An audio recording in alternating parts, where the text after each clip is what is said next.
First up, it's going to be a dangerous wildfire season for Palmer Lake. The fear from firefighters is if a fire hits, the town will not be ready for it. KRDO News Channel 13's Carl Winder went around with firefighters to see the parts of Palmer Lake that are most at risk if there is a wildfire. I just see years of mitigation missed.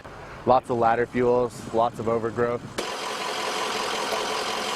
Palmer Lake Fire Captain Tyler Rona drives his truck all over town to look for fire danger. In order to prepare for that, we're going to be doing daily and twice daily patrols up and down these reservoir trails. Even though most people see trees as part of nature, Captain Rona sees a fire waiting to happen, especially at the Palmer Lake Reservoir Trail.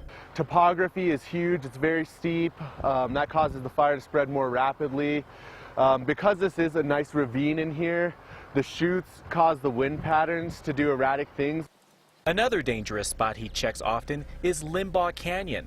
It's another heavily foot access trail. Obviously severe overgrowth, years and years and years of missed mitigation. It's a big target hazard.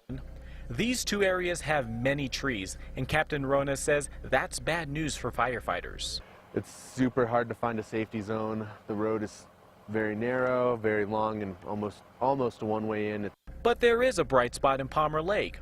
Glen Park, which Captain Rona says is a great example of proper mitigation. It's clean on the ground, not a lot of duff, not a lot of fuels. The ladder fuels have all but been eliminated.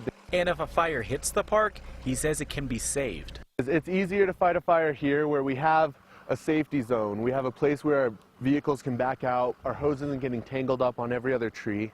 Captain Rona says it will be years before Palmer Lake can look like Glen Park. And until then, he hopes that a wildfire doesn't hit the reservoir or Limbaugh Canyon. In Palmer Lake, Carl Winder, KRDO News Channel 13. Yeah, let's hope for the best. Thank you, Carl. On the south end of Colorado.